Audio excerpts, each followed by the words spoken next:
Živijo, tukaj Valentin. Govoril bom o individualnem in kolektivnem. Ko raziskujemo, kaj je življenje, kaj je smisel življenja, zakaj smo tukaj, kaj narediti sploh z lastnim življenjem. Vse to lahko razmišljamo, ker imamo lastno zavest, imamo v tej zavesti lastne misli, ki jih razmišljamo samo mi, jih slišimo samo mi.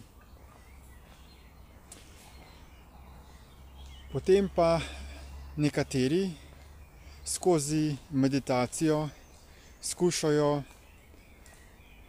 doseči spojitev z enostjo, z Bogom, ki je celotno zavedanje oziroma zavest vsega, kar obstaja.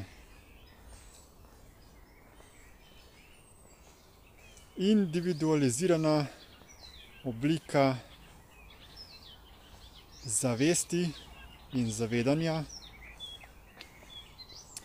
ima nek svoj izvir. Nekdaj smo se začeli zavedati, vprašanje pa je, kaj se zgodi po smrti. Ali še ohranimo svoje lastno zavedanje, ali se spojimo z univerzalno zavestjo. No, tiste, ki vas zanima, kaj se dogaja po smrti, vas vabim, da si več o tem pogledate v povezavah, v opisu tega videoposnetka. Tokrat pa bi bolj govoril o problematiki človekovega individualiziranega zavedanja ter naših misli in uma, ter tudi našega fizičnega telesa. Naše fizično telo nam omogoča, da se mi kot individualizirana zavest izraža skozi njega, da delujemo v tej fizični realnosti, da se premikamo, da opazujemo stvari okoli sebe. To izražanje, ki ga izvajamo,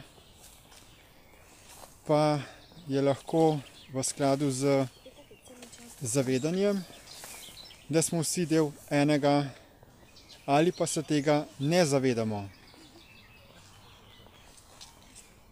To zavedanje običajno izgubimo zato, ker nam zavest preveč vzame pozornost z nekimi mislimi in nerealnimi prepričanji in vzame nam pozornost tudi z energijami čustev, ki jih proizvede. Iz katerega izhaja zavest, je energetski sistem, ki potrebuje energijo za svoj obstoj in zato stalno v nas proizvaja konflikte, da proizvede to čustveno energijo.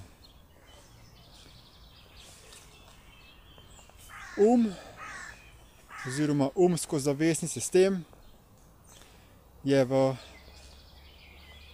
neprestani bojazni, da bi mu zmanjkalo energije in da bi prenehal obstajati. Toda je neka alternativna, iluzorna resničnost, ki obstaja onkraj tega fizičnega sveta, ki je univerzalna resničnost. In če preveč živimo v se ločimo od zavedanja realnosti tega fizičnega sveta. In to je potem vzrok za trpljenje in tudi razlog, zakaj mi drugim povzročamo trpljenje. Kajti začnemo ščititi interes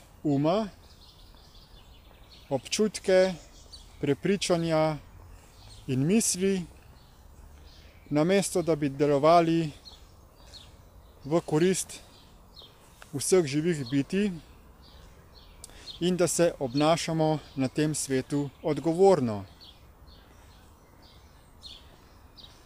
Koristno je torej, da imamo lastno fizično telo, skozi katerega se izražamo, in čisto v redu je, da imamo lastno zavedanje, če je to usklajeno z realnostjo, z fizično realnostjo.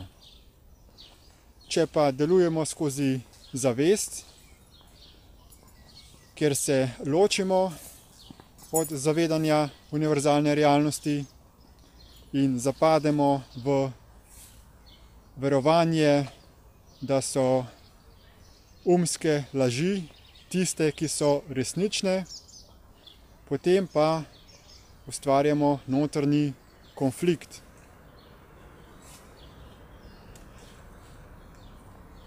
Priporočljivo je torej, da se vsak od nas osvobaja od umskih iluzij in da se vsi uskladimo z zavedanjem, da smo del enega sveta, del enega življenja.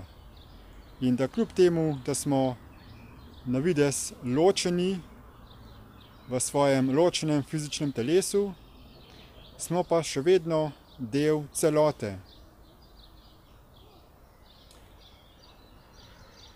Za boljše dojemanje tega in za osvobajanje od umskih iluzij vam priporočam odličen, brezplačen uvodni spletni tečaj, ki se imenuje DIP Light.